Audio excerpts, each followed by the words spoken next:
اس کے بعد کیا پتہ لگتا ہے کہ جب وہ جانے لگا تو فرشتوں میں کیا ہوا کہ آپس میں یہ بات ہوگی، فرشتے رحمت کے فرشتے بھی آ گئے اور عذاب کے فرشتے بھی آ گئے. اب یہ جو سارا سسٹم چل رہا تھا، نظام چل رہا تھا کہ اللہ سبحانہ تعالیٰ نے رحمت کے فرشتے بھی بھیجے، عذاب کے فرشتے بھیجے، تو میں آپ سے سوال کرتا ہوں کہ کیا کوئی بھی فرشتہ اللہ کے حکم کے بغیر آ سکتا ہے یا جا سکتا ہے؟ نہیں آ سکتا نا. یعنی یہ جو رحمت کے فرشتے ہیں یہ بھی اللہ کے حکم سے آئے، اور جو عذاب کے فرشتے ہیں وہ بھی اللہ کے حکم سے آئے. اور پھر اللہ سبحانہ تعالیٰ ان دونوں کے دلوں میں ویسے بھی تو بتا سکتا تھا، حکم دے سکتا تھا رحمت کے فرشتوں کو کہ بھئی تم رک جاؤ، عذاب کے فرشتوں کو کہتا تم واپس چلے جاؤ، بس یہ رحمت کے فرشتے کر لیں گے. لیکن اللہ سبحانہ تعالیٰ نے پورا جو ایک نظام چلایا ہم تک پیغام پہنچانے کے لیے، کہ اللہ سبحانہ تعالیٰ اپنی رحمت ہمیں بتانا چاہتا تھا کہ اللہ سبحانہ تعالیٰ کس طریقے سے اپنے بندوں کے لیے اسباب پیدا کرتا ہے اور اپنے بندوں کو کامیاب دیکھنا چاہتا ہے. تو وہ جو فرشتے ہیں وہ بھی اللہ کے حکم سے تھے، اور بیچ میں جو فرشتہ اللہ نے بھیجا وہ بھی کس نے بھیجا؟ اللہ ہی نے بھیجا. تو یہ سب چیزیں بھی کیا پتہ لگتے ہیں کہ تمام چیزیں جو ہو رہی تھیں وہ اللہ کے حکم کے بغیر ایک چیز بھی نہیں ہو سکتی. پھر اگلی بات کیا پتہ لگتی ہے کہ جب اس کے قدم ناپنے کا وقت آیا تو اللہ سبحانہ تعالیٰ نے صالحین کی بستی کو حکم دیا، اس بستی کی جو زمین ہے اس کو حکم دیا کہ اس بندے کے قریب ہو جاؤ، بندے کے قریب ہو جاؤ.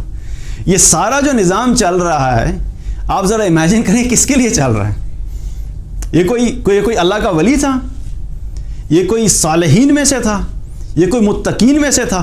100 آدمیوں کا قتل کرنے والا، اس کے لیے سارا نظام اللہ سبحانہ تعالیٰ چلا رہا ہے. تو آپ سوچئے کہ جو اللہ کے صالحین بندے ہوں گے، جو اللہ کے متقین ہوں گے، جو اللہ سبحانہ تعالیٰ کے قریب ہوں گے، مقربین ہوں گے، ان کے لیے اللہ کی محبت اور رحمت کیسی ہوگی.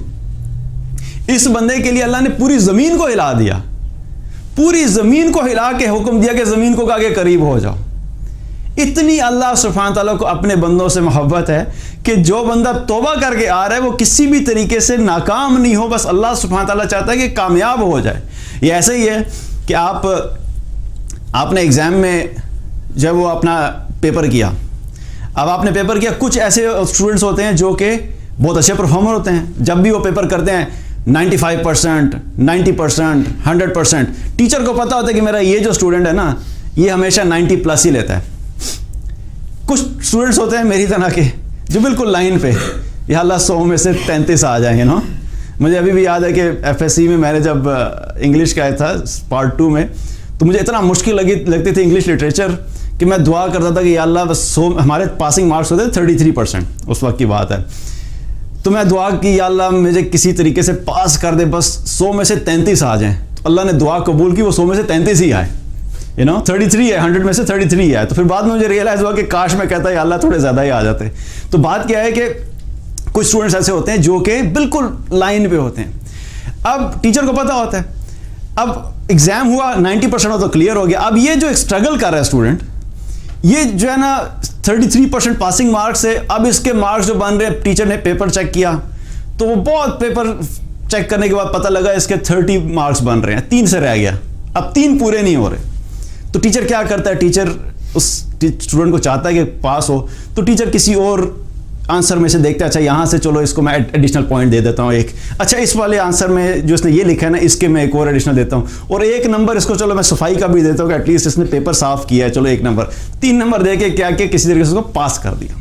تو اللہ سبحانہ تعالیٰ ہم سے اتنی محبت کرتا ہے کہ انسان توبہ کر کے جا رہا ہے لیکن وہ صالحین کی بستی سے تھوڑا سا دور تھا، لیکن اللہ سبحانہ تعالیٰ نے اس انسان کے لیے زمین کو ہلا دیا کہ کسی طریقے سے میرا یہ بندہ جو کامیاب ہو جائے اور اس کو بخش دیا گیا.